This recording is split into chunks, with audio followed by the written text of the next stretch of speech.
Yes, indeed. Welcome into another episode of Rip N Riff here on the Rip N Riff YouTube channel. That over there is at Mr. Jared Moore. I am at Pucking Thoughts, Adam Bernard. I almost called you Pucking Thoughts.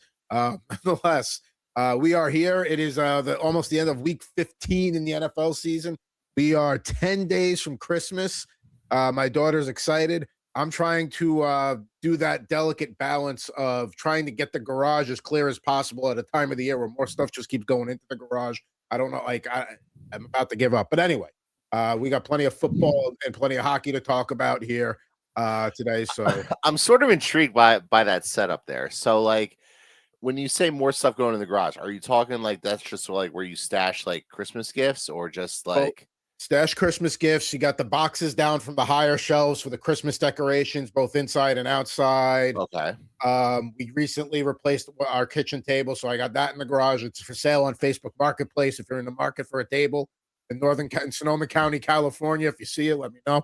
Also have a nice shoe rack with the bench on it. I didn't want to get rid of it, but we had to change the layout of the living. Anyway. All right. Now I have an important follow-up question, yes, and then we can move on to the show. For your garage, or as we call them in Simpsons land, the car hold. Do you keep your cars in there, or do you keep them like in the driveway? So one car is in the garage, one car, because it's like it's a bigger garage. So one car is in the garage, one is in front of the other door on the outside. So all right, you may continue. So yeah, so basically one side we use for car storage, my workbench, hockey stuff, and then the other side we're trying. So my daughter's in the gymnastics. We're trying to make that into like a little workout gymnastics area, but I can't shit there until I get shit out.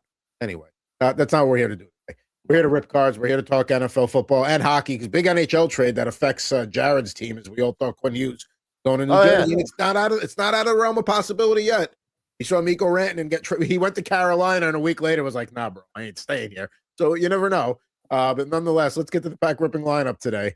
It's going to be a lot of hockey, but I've got the football. I got a pack of 94 select football. We did a little 94 tops last week. We got that really cool Jim Kelly hollow parallel there, so we're going to do that.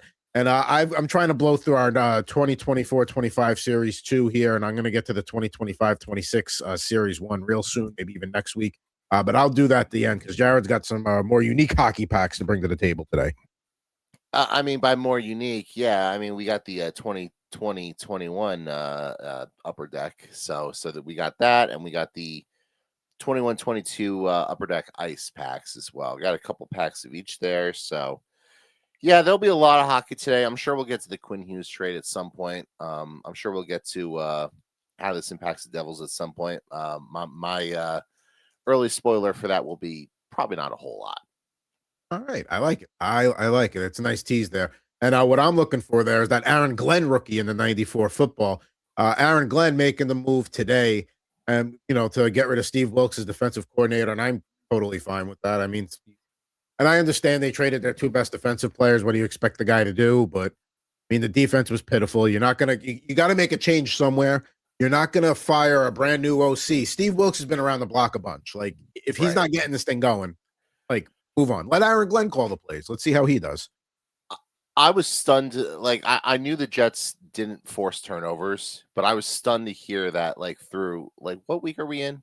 We are through week 15, and they have not a single no interceptions through 15 weeks. Not even like a tip one, like, oh, they just lucked into it. Nothing. Right. Like, you would think, like, you would get one by accident. Like, someone jumps a route, or, yeah, like you mentioned, somebody tips a ball and, like, it just falls in, like, a safety's hands or something. But, like, nothing. No.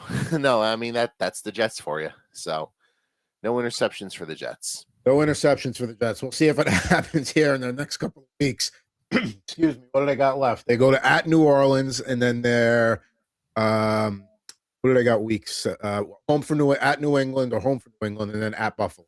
So yeah, that's we'll see. I doubt Drake May or Josh Allen, but you never know. But let's get right to the leadoff pack.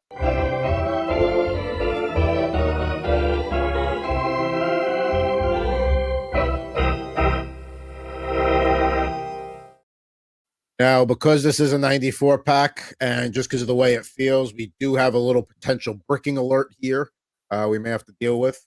But let's see. We get to the 94 Pinnacle Select. I guess I should get the old West Coast rip cam going here. I did pre-rip. Anytime it's a 94, I pre-rip. You know, like you can't take a chance. You don't want to be fighting with it on the air. Then I have to edit later, and I don't want to do that. The last thing we want to do on the show is more work. Come on. It's the whole premise of this. Oh, this is gonna be brick in here. We're gonna have to be careful with these guys. Like here, watch. Look at this.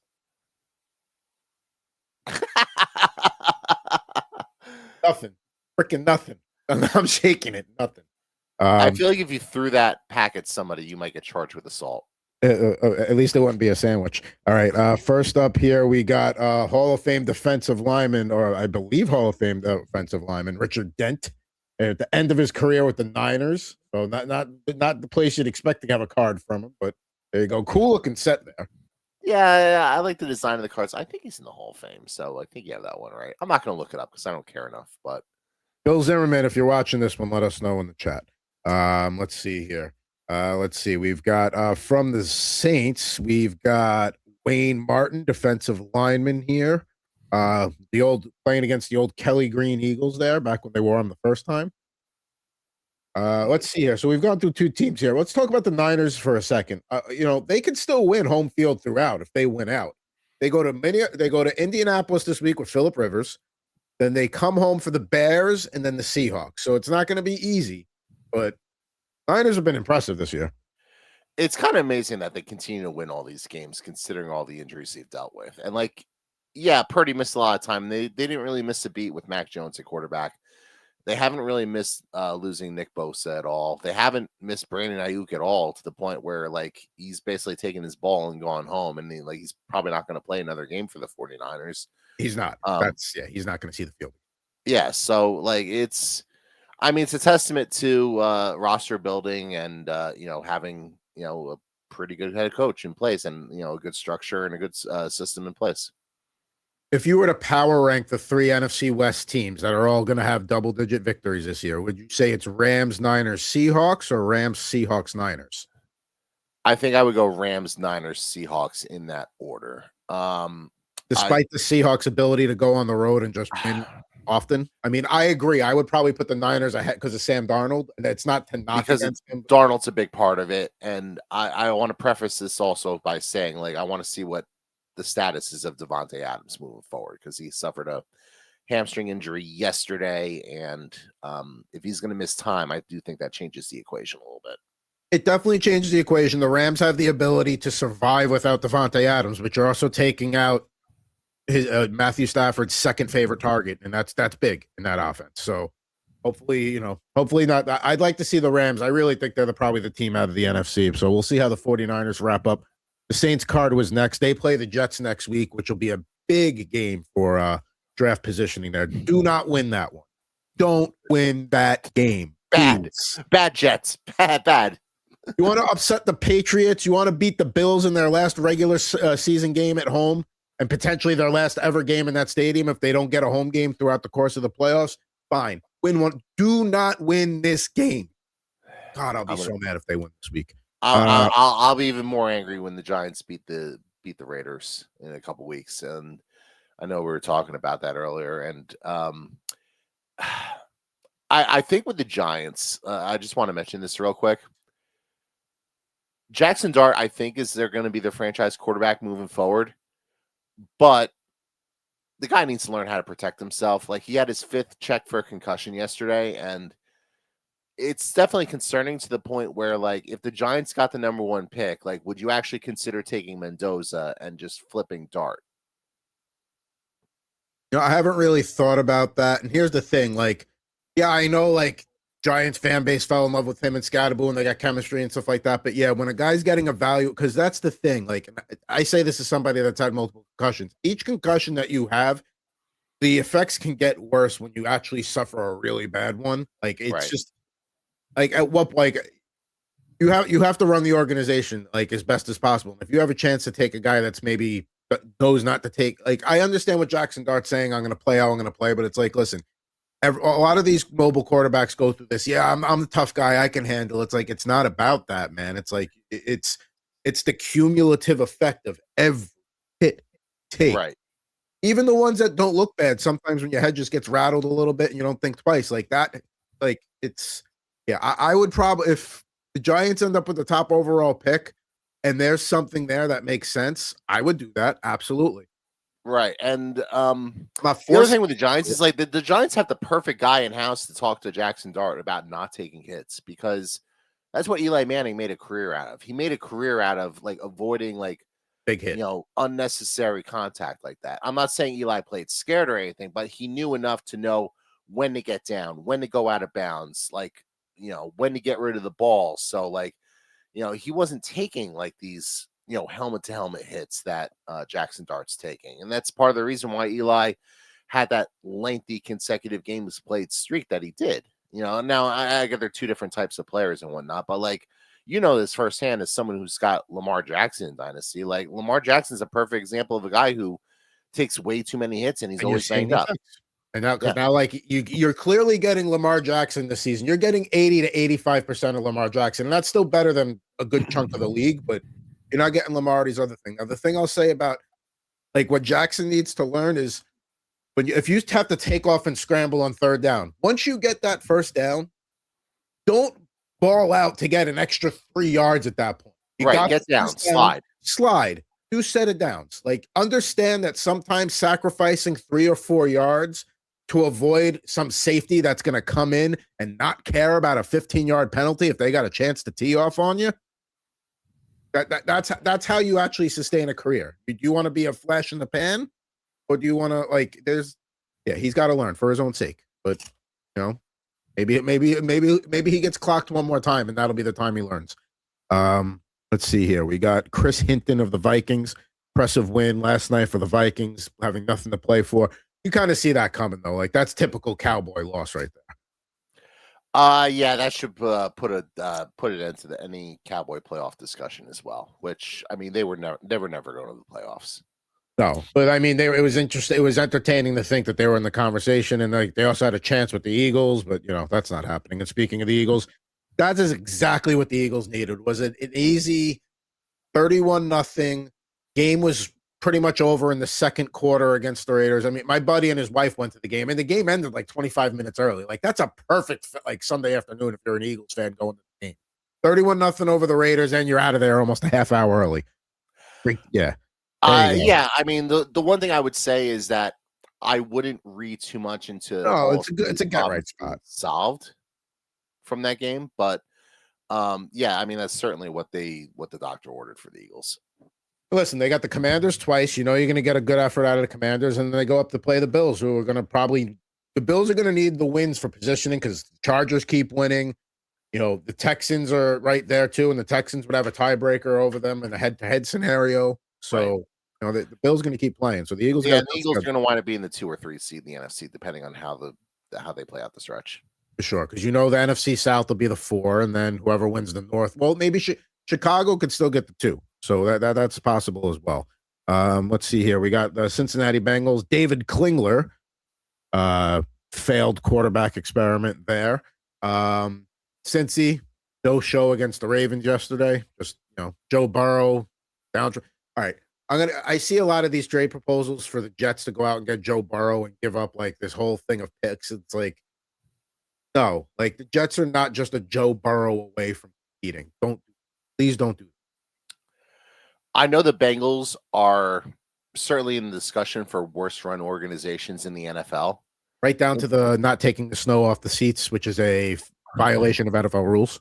Well, yeah, they have that, cheap owner, they consistently rank like bottom of the league when it comes to like amenities and stuff like that, like those NFLPA polls and whatnot. The Bengals are consistently amongst the worst teams. I can't imagine trading him to the Jets in a situation being a whole lot better. See, the scenario that I've seen floated around is reuniting him with Justin Jefferson, Minnesota. I think that would be a fantastic fit. That would scare the NFC North at that point. All of a sudden, look at that division. Burrow, Caleb Williams, Jared Goff, Jordan Love. I mean, that would be stacked. Get 3 teams out of that every year for the playoffs. I like that. I'll give you a better trade. Okay. At the end of the season, the LA Rams just empty the tank and go get Joe Burrow. Because Stafford's probably walking off regardless of how the season ends.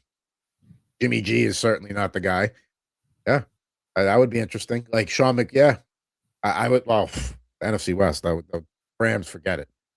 Him and Puka Nakua. Right. We got from the Houston Oilers here. We got Gary Brown.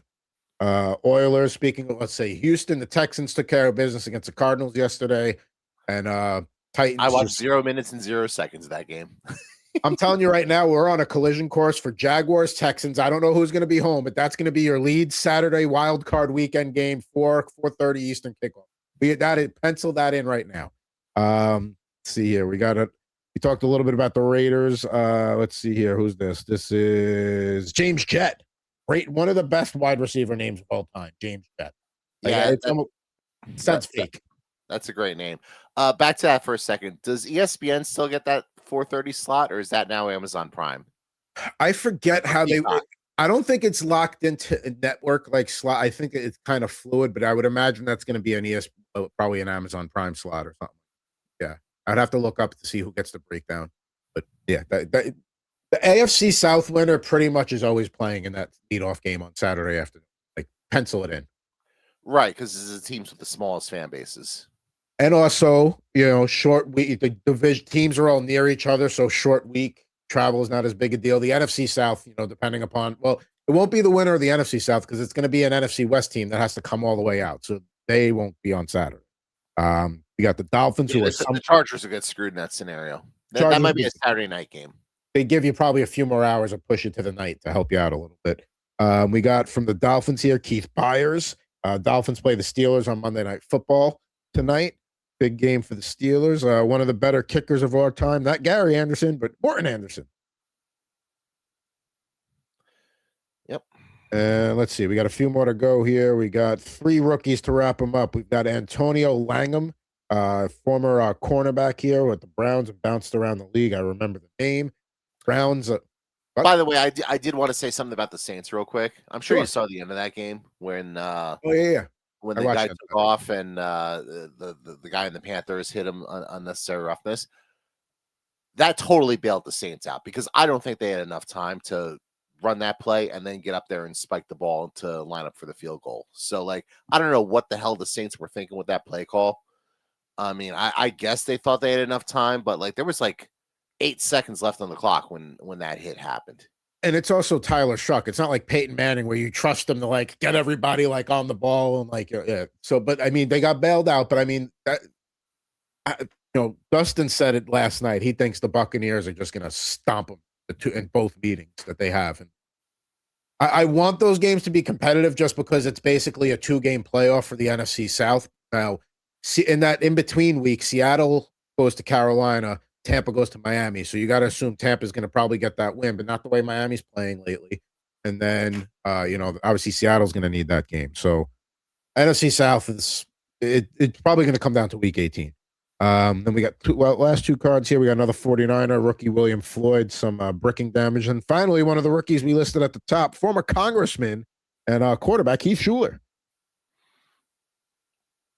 Yeah, there you go. And obviously they're pictured with the old Washington Redskins look, classic look there. I mean, I hope the Commanders, you don't have to go back to the racist logo, but you could certainly adopt, the color scheme and, that particular look there. There we go. All right. So I agree. They should absolutely it works. They make it work with the W on the helmet. Just go back to that and make everybody happy. They get us nostalgic again. Also, the Bills, if you don't wear your red helmets at home, one of the last 2 games, that is an extreme disappointment. Please wear your red helmets.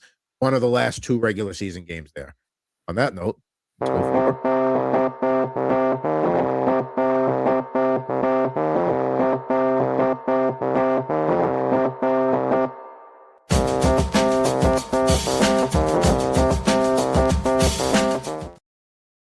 All right. So it's time to go through the board and give our picks for this week. Neither of us did all that well last week. Only one of us hit on 1 pick. Congrats to Jared on the Ravens minus 1.5.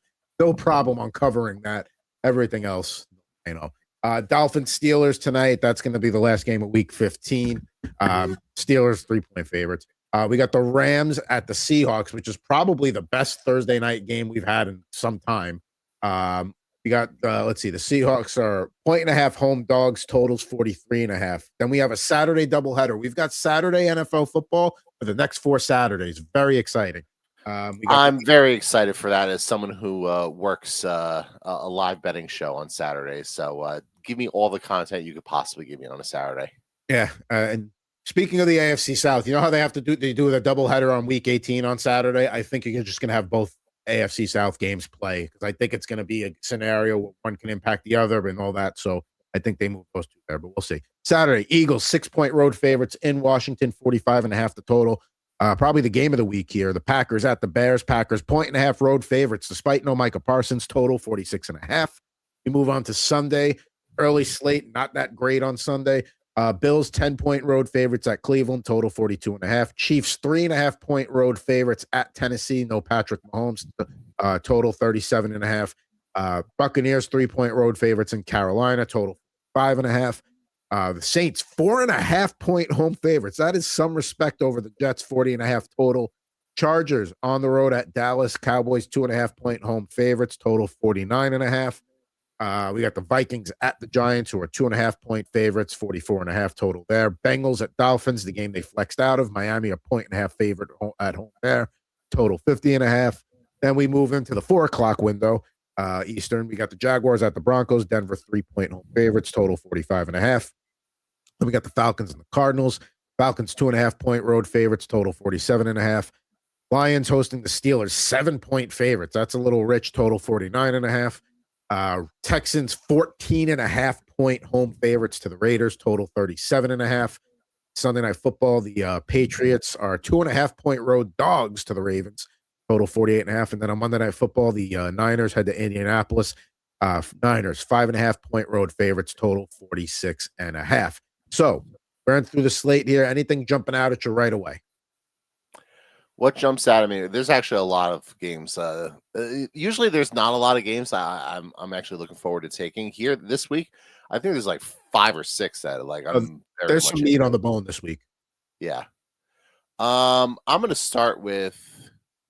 I'm going to take the 4.5 points with the Jets. I mean, and I know we talked about how this is a must lose for the Jets, and I know Jets history as well as anybody, even though I'm not a Jets fan. Anytime the Jets need to lose a game, they find a way to pull out the win. I think so if you're going to give me 4.5 points with the Jets, I'm going to certainly take those 4.5 points.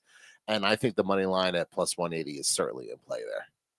Listen, I can't do it because it'll break my own heart. It's like, I mean, no, I completely agree with your logic there and philosophy. Like you said, in games where it would benefit the Jets to lose, they show up. So having them cover against a team like the Saints, that maybe is riding a little high, right? Too high right now after back-to-back road division victories. I mean, it's the Jets coming. Yeah, I'm not touching that. I know the Ravens need the game on Sunday Night Football, and I know the Patriots lost, but they're a way better team, and they're getting 2.5 points, even on the road, and they're coming off a loss to Buffalo where they basically just let them come back entirely in the second and just beat them up in the second half. Yeah, I will gladly take the Patriots on national television. A team that has it. How often are you going to take is a team that might be home field advantage throughout the playoffs, although the Denver Broncos are trying to lock that up, getting 2.5 points week 16. Give me the Patriots. Yeah, I feel like the Ravens are still a little perpetually overrated there, that they keep getting the benefit of the doubt from the booksmakers. So I agree. I think that's a solid pick there. I'm going to go. I've taken this team a few times. I think they're better than their record indicates. I'm not saying they're good, but I think they're better than their record indicates. I'm going to grab the 3.5 points with the Tennessee Titans against the Kansas City Chiefs. No Patrick Mahomes, obviously, as you mentioned, torn ACL. Nothing to play for the Chiefs now that they're officially eliminated from postseason contention. And I think they're just a bad team that they have that they've had Patrick Mahomes sort of cover up their Popping them up basically many weeks. So like now that you don't have that and you literally have nothing to play for, I could see the Titans winning this game. So if you're gonna give me 3.5 points there, that's another one. I think the money line is certainly in play at plus 160. So and like the Titans are frisky, like they're not good, but like they hang. They're will competitive. around. Like even backdoor shenanigans. I mean, they were outmatched against the Niners yesterday, but like they played hard. So All right, here's another way to look at it in hindsight too. If the Broncos are legitimate, okay, they're one of the best teams in the league. Titans lost to them 20-12 week 1 in Denver. So yeah, the Titans they don't win, but they stay with games. Even with the Niners, it was 34-24 in the fourth quarter. And like, yeah, you didn't think like, okay, they're going to come back and win, but there's a big disparity in terms of the records, and Titans are still managing to hang around. And yeah, the Chiefs are going to go one of two ways this week. Either they're going to try and win one and rally around the fact that there's no Mahomes, or they're just going to go completely in the tank. And with all of the football that this team has played over the last close to a decade, additional football in the playoffs, yeah, I think they're going in the tank. I think the Chiefs, I think the Titans, but like you said, money line plus 160 is in consideration there too. My second pick here, we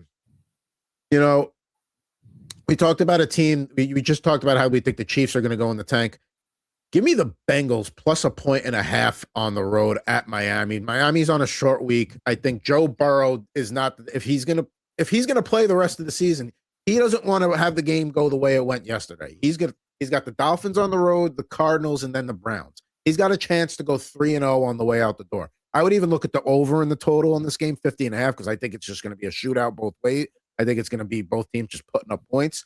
But if it's Burrow versus Tua, give me Tua in that one, and I'm getting 1.5. I'll take it.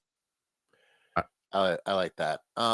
Last one, I feel confident about this one, but I could see it potentially blowing up in my face. I'm going to lay the 6 points with the Eagles against the Commanders. I don't think the Commanders are very good.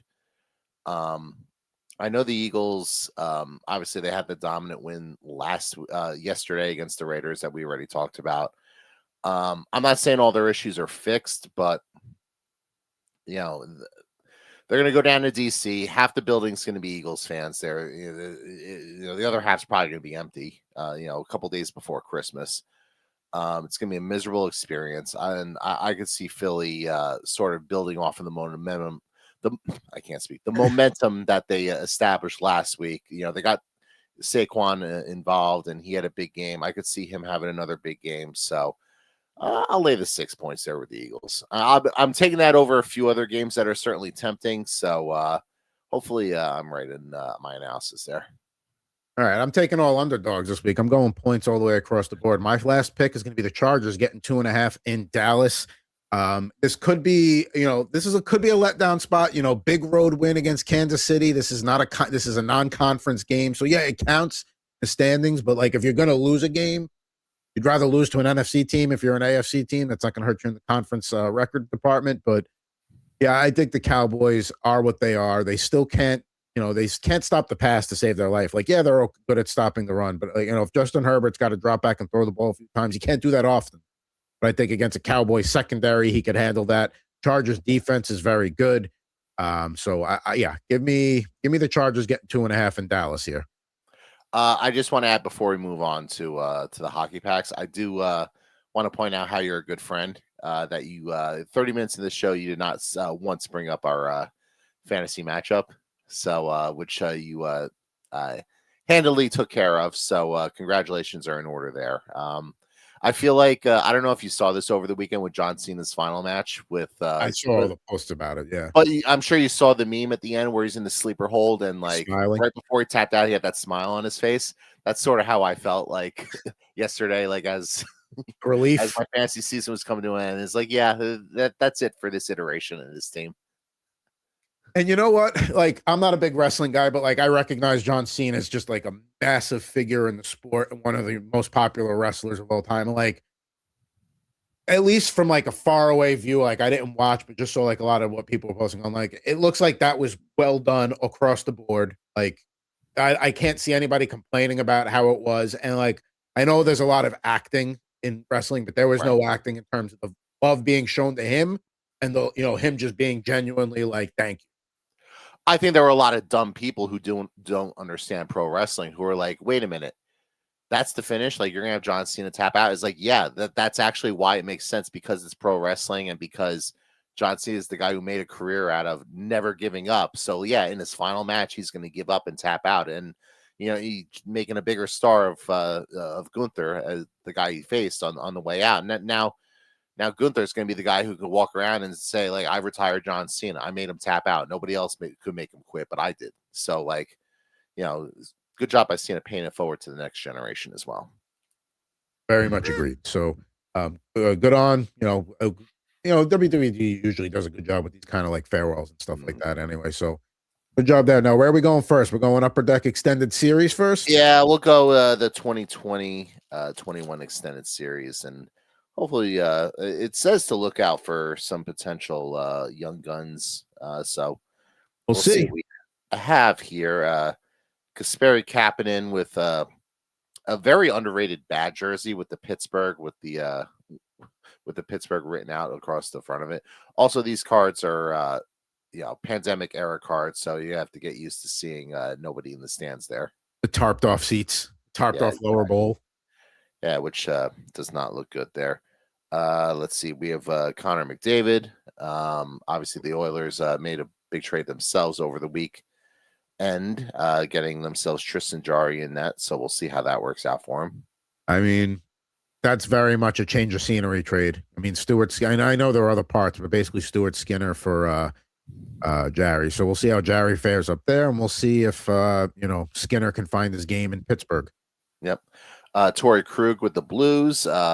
Krug basically his career's over at this point. Like, he's one of those I'm under contract, but I'm not going to play anymore sort of guys. And he's a speedy guy, so when he loses that element, that's pretty much it for him. Yep. Dylan Granbrell with the Sharks. Sharks just keep plugging along there. How about the Sharks with the comeback victory in Pittsburgh the other night, and then Pittsburgh blows it to Utah yesterday? Oh, that was tough. I've never seen a team blow more leads than Pittsburgh. It's really incredible. And yeah, like the Utah, like I know the Sharks one was bad, but I almost feel like the Utah one was worse because they were cruising. I mean, they were cruising. They're both bad. You cannot blow games like that. That, to me, like all the talk about Pittsburgh early in the season, like, oh, maybe they'll be that third. Well, that's why you can't take. Yeah, that's why you can't take Pittsburgh seriously.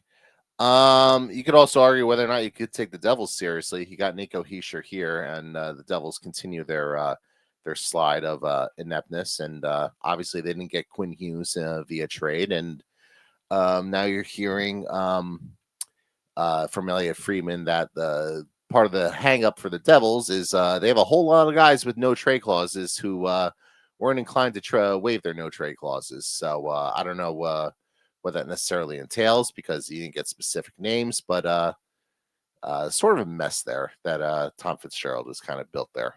That's why you don't hand out no trade clauses like Halloween candy. And I know sometimes that's a sticking point in negotiations, but it's like not everybody can get them. I'm sorry. Like, I mean, that's kind of the cost of doing business, though.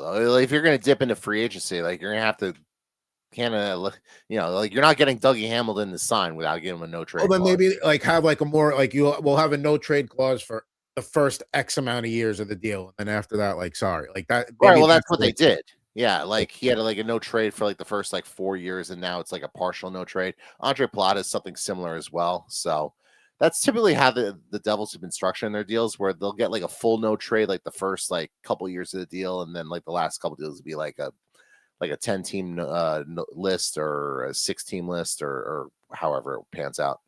Yeah, I mean that's the list thing actually works a little bit. Yeah. Let's see. We have I can never pronounce this guy's name. Andreas Athanasiou with the Athanasiou. So one of the faster skaters of the last 20 years. Yep. One of the bigger what ifs in NHL recent history. What if Nolan Patrick could actually stay healthy? Because certainly a promising player when he did play, but unfortunately concussions and injuries just sort of did him in. Maybe Jackson Dart should watch his highlight reel.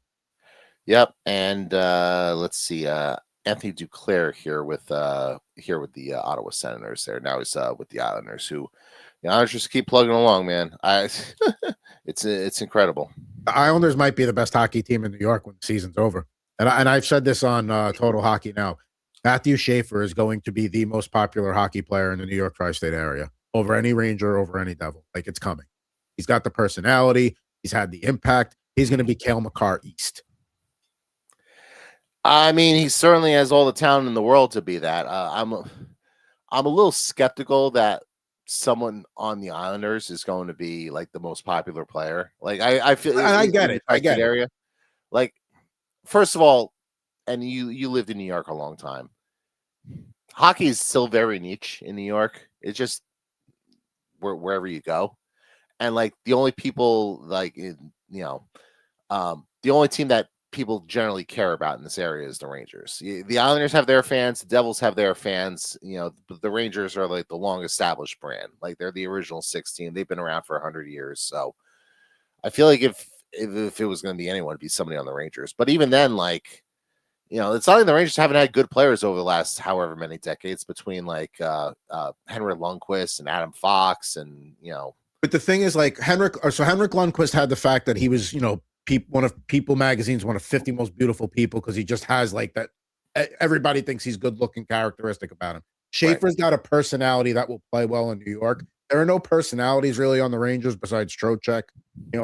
I'm sure the Hughes brothers in Jersey, but like Schaefer just had like in Schaefer's first post game interview on TNT with the boys, he's calling out like, "Hey, why isn't the Long Island guy getting the first question? Why is Henrik getting it?" Like to most rookies, like the Bedards and Celebrinis are going to be like not timid but respectful, whereas this guy's coming out pew, pew, pew, like that's what. If you want to be popular in New York, you either need to win a ton like Jeter and carry yourself a certain way, or you have to have a balls out attitude like that and be good. And Schaefer has that. Yep. So we'll see. All right, let's go through these cards real quick. Andrew Cogliano with the Stars. Let's see. We have Radko Gudas. Obviously now he's with the Ducks, and the Ducks are another one of those teams that keeps rolling. Cal Clutterbuck with the Islanders. Kreider's return to the Garden tonight. Yeah, so that'll be interesting to see how that plays. And the Ducks are coming off a loss there. The Devils managed to beat them the other day, so we'll see how that plays out. Joey Decord here, solid goaltender now. He's obviously with the Kraken. He's basically the only reason the Kraken don't get killed every night. Right. Let's see. All right, so you got a rookie class Josh Norris like fake autograph card here, so that's kind of cool. Like the lithograph kind of thing. Yeah, that is a card. Phil DiGiuseppe with the Rangers. I have no recollection of his run with the Rangers, so there you go. I remember him there. Kyle Clifford here with the Blues, obviously more well known with the LA Kings, and Giovanni Smith with the Red Wings. Not a great pack, but I like that Norris card. Yep. All right, we'll move on to the ice packs. I got 2 of those, and be able to go through them pretty quickly because there's only 6 cards in a pack. I will say regarding the Quinn Hughes trade, I do love that the Minnesota Wild recognize, hey, we're in a division with the Avalanche. We're clearly one of the best teams in the league. Dallas is right behind them. Winnipeg has Hellebuck. They have a chance. We have Kaprizov. Allsted looks like to emerge and be the real thing. But if we're going to really make a run in this division where you have to go through those teams, we need to make a big splash. And they went out and made a big splash. So good for them. They made a big splash. I think I'm a little skeptical that I still don't think they're better than Dallas, let alone Colorado. They're not better, but they might be. They are closer to them. They have you have the 2 arguably best defensemen in the NHL in the same division now too. Right, and I'm not going to say they gave up too much, but like that was a healthy package of NHL players that they gave up for him. You basically gave up a second line center and like your top prospect defenseman, and also like a bottom 6 player as well. So, you're dipping into your depth there. So, I mean, we'll see how it plays out for the Wild. My guess is they'll make the playoffs. They'll probably be 1 and done, and then my guess is Quinn will tell him that he's probably not going to sign in Minnesota either. I think they need to have that answer. Like that needs to be a Mikko Rantanen situation. Like, hey, if you're not going to be here, you need to tell us, kind of thing. We didn't just give up that package as a rental. So I think they need to figure that out sooner than later, because it could be a similar situation if Quinn Hughes is like, I'm not feeling Minnesota. So right, and that's sort of the reason. Like, I know Quinn has publicly said like he's open-minded to it and whatnot, but like it came out like late last week that he told Vancouver he's not going to resign there. That's part of the reason why Vancouver sort of accelerated this entire process. I also think the part of the reason they accelerated it too is because you had the Canucks Devils meeting, and the last thing you want is the GMs being in the same building and a chance to pop into a meeting room and talk for a little bit. If you're somebody like Minnesota that's trying to swoop in and make a move like that, you don't want that happen. You don't want those GMs being in the same building. Yeah, I don't think the Devils had the pieces to really match that offer.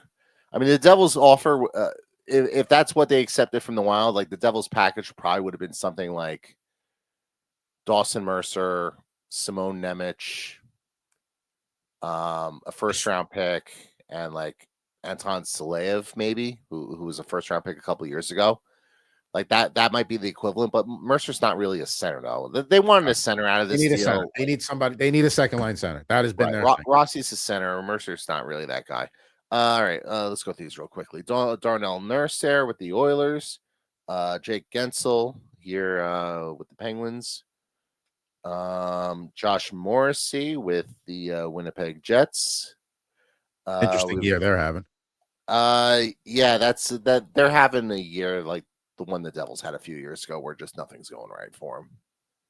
See, it's a tough and it's a tough division to have like not everything be going your way. Yep. Let's see. Nikita Kucherov here with the Lightning. Very nice insert card there. It's a little parallel. Yeah, then the Lightning just kind of keep plugging along there. It's amazing. They are, yeah. The Atlantic Division's wide open, unless with the exception of the Buffalo Sabres. It's wide open. Yeah, Brad Marchand here. Obviously now he's with the Panthers, but they're with the Bruins. I like that one. And a good rookie card here with Lucas Raymond with the Red Wings. There we go. A power play specialist there. So we got that, and we got one more pack here. So we got Joel Eriksson Ek with the Wild. He's obviously a key piece for them, their top line center. Well, that's what we're going back to the Hughes trade is somebody's like, okay, well now who's the Minnesota Wilds are their second line center. So like they now have a gap that they need to fix. Maybe that's a Ryan O'Reilly. His name has been out there, but they have to fill that for now. Yeah, so I mean, we'll see how that plays out for him. Let's see, Patrick Laine there with the Blue Jackets. Leon Draisaitl. There we go. We got a rookie parallel card here. Unfortunately, it's David Ferrance with the Nashville Predators. So not really a prominent player there. Maybe we send that to the Ferrance family. No. Let's see. We have a Ice Crystals card here with a Mikko Rantanen. So like the design of that card there. That's a nice one. That one needs to go in a top loader. I could see the shape of like when you pulled it out. I was like, "Oh, who is that going to be?" That's a good one. Yep. And last but not least, a rookie card here with the Canucks, Vasily Podkolzin. Vasily Podkolzin now with the Kings, I believe. I think, or maybe the Oilers. I don't even remember. One of the two. But nonetheless, Kuzmenko's with the Kings, Podkolzin's with the Oilers. You're right. Right. There we go. There we go. A little upper deck ice there. We talked a little Quinn Hughes trade. Still got a little more hockey to go here. I got upper deck series too. Let's see what we get out of this bad boy. Nothing else too, going into like the Christmas break for the NHL, and this is like the time of the year where it's like, all right, we're starting to really see who the teams aren't going to be. We can separate teams into three categories. Definitely going to the playoffs. Not sure. Definitely not going. We can really start to solidify that right now. Let's see here. All right. So first up, we got Jesperi Kotkaniemi, the Carolina Hurricanes there. They're having a good season, humming along over there. We've got Quentin Byfield here with the Kings. Do you like those silver domes or no? The shiny ones? I say no. They're a little too shiny. That's my thing. If they were a little less shiny, I'd probably be on board with it. Although I do like when they wear the matte black helmets. Those I'm a fan of. Let's see here. We got Lars Eller with the Pittsburgh Penguins there. We've got, let's see, Pavel Dorofeev from the Vegas Golden Knights. Power play specialist galore there. Let's see. It's amazing. The Golden Knights never have any draft picks, and they find guys like this. Yeah, must be nice to have a team that just knows how to draft here. Let's see here. We've got, this is going to be a good pack. We got Brady Tkachuk. The Ottawa Senators there came back into the lineup recently. Going to be an important part of Team USA as they announced their team lineups coming up towards the end of the month. I know Canada said New Year's Eve they'll release their lineup. We've got Drew O'Connor, depth player there with the Penguins. Let's see, Nico Sturm, picture with the Sharks. Evan Rodriguez with the Florida Panthers there, and that's a Stanley Cup Finals photo because you can see the patch and the Oiler in the background, so that's kind of cool. And then let's see here, we got Igor Shesterkin. It's again not his fault that the Rangers are having their struggles this year, but hey, they're still in it. As bad that was the thing I was saying the other day too. As bad as the Rangers season has been, they're only a handful of points out of first place division. So yeah, that's just the way the Metro is. Yeah. These teams haven't really separated from each other, and that's. I don't want to say I'm not concerned with the Devils because obviously they've fallen out of. I think they've fallen out of the playoff race for the moment. But like, you're just a 3-0 week away from being right back in it as well. So we'll see.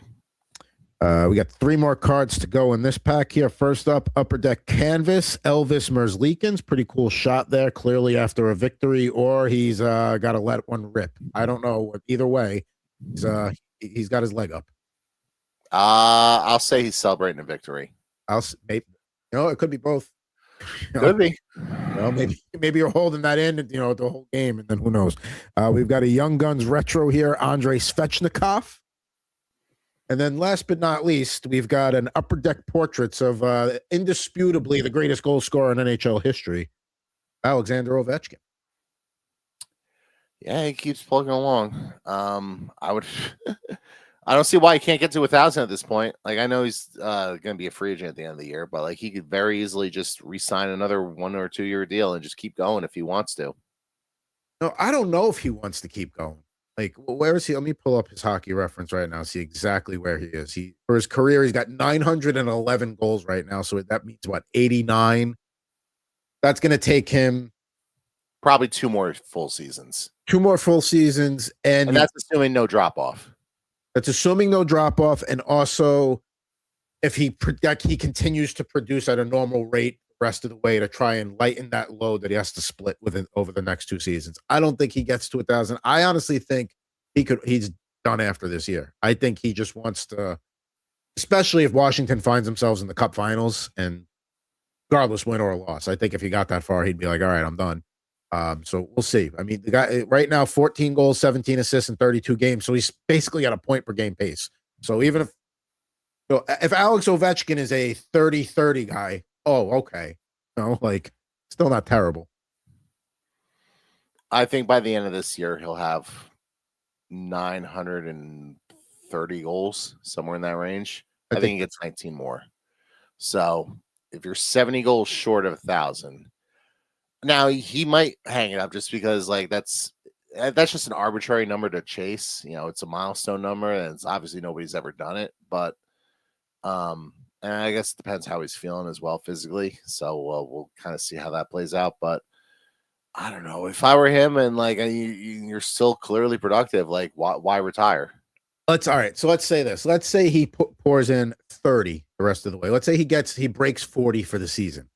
So he would get up to 940 and change. Now you're within 50 something. Where it's not going to be done in 1 season, but it's going to be done probably pretty early on in season 2 of the timeline we're discussing. I don't know. I think if anybody's just going to keep going and going, it's him. But I mean, maybe he wants to watch this. Maybe he wants to be around for his kids more. Maybe he doesn't want to be on the road 41 games a year. There are those things too. What else does he have left to chase? He's got a cup. He's got, God knows how many awards. He's got the goal record. What else are you chasing at that point besides 1,000 goals? Yeah, I guess. So, we'll see if he that's the thing. Like you said, it all depends on how close he is at the end of this year and how this year ends. So, that goes, but there we go. I'm going to just nominate that as my poll of the day right there. Yeah, that's a good one. I'm going to go with the crystal card here, the Mikko Rantanen one. That'll be my nominee. And you win because die cuts are always going to have a leg up, and that's just that's just a damn cool card all the way around. Yeah, so there we go. Very pleased with that one. All right, we ran the board here. We talked, and we managed to not discuss the Yankees so far. Winter performance and free agency so far. And, you're not excited about the them bringing back Ahmed Rosario for a year? I that was the number one priority the offseason. I'm glad they got that one done. Yeah, I mean, I don't know what there is to say about the Yankees other than I feel like I feel like I have been vindicated every single time I've ever said the Yankees are cheap, and they're just But proven you me don't want right to at be every vindicated for opportunity. that. That's not something you want to be right about. No, I don't want to be right about it. I mean, I feel like it gives me credibility when I complain about the team because my Absolutely. complaints have been true the entire time. But like I'm not happy about it. Like it, it's ridiculous that the Yankees are in the position where they qualify Trent Grisham, he accepts it, and now they're like, well, because Trent Grisham took the qualifying offer, I don't know if we can bring back Cody Bellinger. It's like, wait a minute. A, bringing back Cody Bellinger should be an automatic. And B, like, what are you actually doing to get better? Because you've done nothing yet this offseason to get better. The Yankees are lucky that the Mets have had the offseason that they've had to kind of take the back page pressure away from them.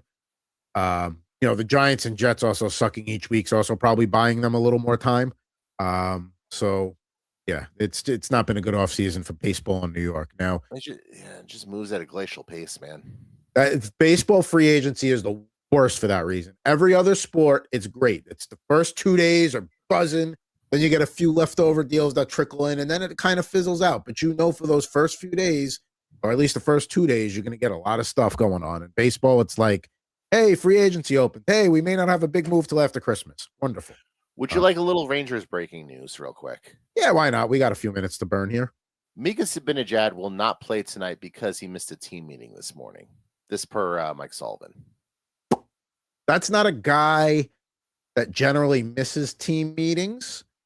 I know he's got not a newborn, but a young baby in the house. Maybe something happened there, but I mean, even then, like you got enough money for an au pair if you got about. So unless it's like no, because if it was like something like seriously like health related or something like that, they wouldn't, not play him over that. So right, there'd be like some sort of excused absence. Of course, they'd be like, yeah, go handle your family matter and let us know your status later, kind of thing. Yeah, that's what like it's fine. He can watch his buddies reunion from the press box. I'm scrolling through Twitter right now that we're at the end of the show, and everything is just injury updates on like everything. Connor Bedard out for the rest of December. Patrick Kane going to miss a couple games. It's football and hockey. It's just nonstop injuries. I've never seen a season with so many injuries to key players in the NHL, and I think it's a major problem for the league. Like I know that there's the condensed schedule. That's probably a part of it. I think another part of it that nobody's talking about is just it's a copycat league. The Florida Panthers are Stanley Cup champions. They play an abrasive physical style, and I think a lot of teams are just copying that, being the Timu Florida Panthers, and I think players are getting hurt as a result playing that way. And I think the Department of Player Safety has done jack shit to actually keep players healthy, which is a problem in and of itself. So I don't know. This entire thing's bad. I'm not saying all these injuries are the result of like ramped up physical play and whatnot, but like even just like weird circumstances off the ice, like the Jack Hughes thing off the ice, the guy with the Panthers who suffered like second degree burns while he was barbecuing, like weird stuff like that. It's just been a weird year. The problem is like, how do you reduce injuries? Well, you reduce the amount of impact on body in the period, which would mean reducing the schedule, which anytime that it's a non-starter. No team, no league is going to give up however many gates that you're talking about. You want to reduce. I mean, the NHL they're talking about adding 2 more games to the schedule to make the scheduling nice and easy and round. When they, if I believe maybe they something, but yeah, you're never going to take games away. So I don't know how. Besides, but then again, like when you enforce things, I think we're just expecting it's too much for the guys. Like it's Dylan Holloway out 6 weeks with a lower body injury. Like it just keeps going. So would you say Dylan Holloway out 6 weeks with a lower body injury? So just add him to the list as well. The one thing I would say is maybe start the season earlier, which they're talking about doing, and they're talking about reducing the preseason, but they just want to add more games. They want to make it an 84 game season. So. Well, that's what I was saying. They got to add 2 more. But here's my thing. Like, you don't need the amount of preseason games you have. Like, let's be real. You come into and I know every spot is up for grabs, as every coach says, but like, let's be real. you're carrying what? 6 plus 12 is 18, 20 skaters. You know who your goalies are going to be. Maybe there's a battle for a backup position or a battle for a starting position, but whoever loses is just going to be the 1B or the backup. You know, of those 18 skater positions, probably 15, 16, 17 are locks. So, like, the amount of preseason games they have to figure things out, like in the amount of split squad games, like, you don't need all that. I'm sorry. Like, the NFL went down to 3, and like it's that's only because they were adding a game on the back end anyway.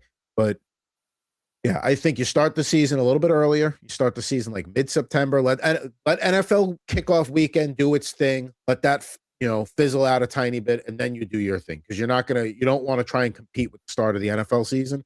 But yeah, I would say it like September 16 to 25 range is a good place to start season. Can we just say reset and start the season over? Like it's playing like the NHL video game. Yeah, like when you get really pissed off that things aren't going, maybe you sim a few games to try and speed things up, and you lose a bunch of them. And you're like, screw it, starting over. Yeah, just start the season over. All right, I like it. Let's do it. Let's get somebody in a time machine to figure it out, and let's start the season over. I would not mind as a Ranger fan. But nonetheless, we're going to get plenty of hockey contact here. You also get it over at Total Hockey now, which will be back on Thursday this week. It'll be myself and Christopher Merez. Ant Rivera 86 has the week off. We are compiling Team Canada's projected roster. We already got Sweden, Finland, and Team USA in the book, so go check that out. Also, at Jared Moore here, all about thejersey.com. Keeps you updated on all the Devil stuff. What's coming out next? We will be grading every signing that Tom Fitzgerald has made. I think I teased this one before, but I pushed it back a week to write about something else. And we'll be talking a lot about handing out no trade clauses like Halloween candy, since that apparently has reared its ugly head and potentially cost him an opportunity at completing the Hughes Triforce. So again, it's not over yet, because it's not like there was no extension. There was no new extension signed in Minnesota, so it could be a Mikko Rantanen situation. We will see. Find my hockey picks over at wizardsportspicks.com Fridays, Tuesdays, and of course at Jared Moore Poker if you are a fan of Texas Hold'em and good poker content, and you need some great poker content. But for at Mr. Jared Moore, I am at Pucking Thoughts Adam Bernard. Back with you next Monday, our last episode of the year.